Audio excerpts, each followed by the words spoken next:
Before her, my world was a fortress. I'd built walls so high, no one could get in, but I hadn't realized they also kept me from getting out. Past hurts had taught me that trust was a currency I couldn't afford to spend. So, I lived in the quiet solitude of a self-imposed exile, convinced it was safer to be alone. The silence was a heavy blanket, and the dim light of my small apartment mirrored the shadows in my own heart. I was present in body, but my spirit was distant, lost in a haze of old wounds and a deep-seated fear of being seen. This wasn't living, it was simply existing, waiting for a day that never seemed to come. Then Anna appeared. It wasn't a dramatic, movie-like entrance, but a gentle, unassuming presence that slowly began to seep through the cracks in my defenses. The first time we met, she offered a smile so genuine and warm it felt like the first ray of sun after a long winter. My instincts kicked in, and I looked away, the old habit of caution pulling me back into the shadows. But she didn't push.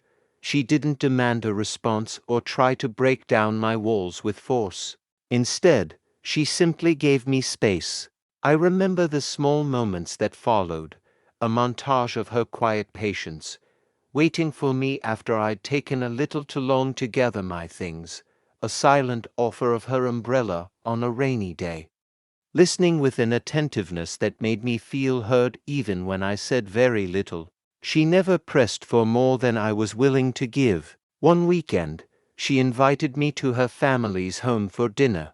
The anxiety was a tight knot in my stomach, but a flicker of curiosity urged me to go. Stepping into her house was like stepping into another world. Her parents greeted me not as a stranger, but as a long-lost friend, their arms open and their smiles as warm as Anna's. Throughout the evening, I watched them. I saw the easy laughter they shared, the unconditional support in their eyes, the simple, profound love that flowed between them. It was a language I barely understood, a beautiful, foreign melody. A profound sense of longing washed over me, a yearning for something I never knew I was missing. In their home, I saw a blueprint for a different kind of life, one built on connection, not isolation. The turning point came on a Tuesday. The day had been a relentless series of setbacks, each one chipping away at my carefully constructed composure.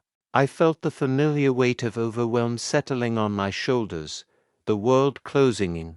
In the past, I would have retreated, shutting down completely. But this time, I did something different. My hand, almost moving of its own accord, reached for my phone and dialed her number. When she answered, the dam broke. For the first time, I let the words spill out the fears, the insecurities, the deep-seated belief that I was fundamentally broken. I braced myself for judgment, for pity, for the inevitable retreat. Instead, there was only silence on the other end, a quiet, unwavering presence that held space for my vulnerability. Anna just listened, and in her listening, I felt a sense of acceptance I had never known. From that day forward, everything changed. The walls didn't just crumble, they dissolved into dust. The final scenes of that old chapter of my life were replaced with vibrant new ones. I found myself laughing, a genuine, unburdened sound, as I sat around the dinner table with Anna and her family, no longer an observer but a part of their warmth. The dim, lonely room of my past was replaced by a world bathed in light.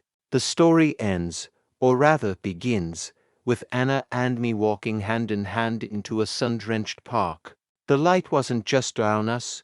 For the first time in a long time, it was inside me too, illuminating a future I was finally ready to embrace. This new chapter wasn't just about finding love in another person. It was about her helping me find the version of myself I thought was lost forever. Don't forget to like, subscribe, and hit that bell icon so you never miss a twist. Stay tuned to Reddit Tales Times for your daily dose of drama, laughs, and unbelievable stories.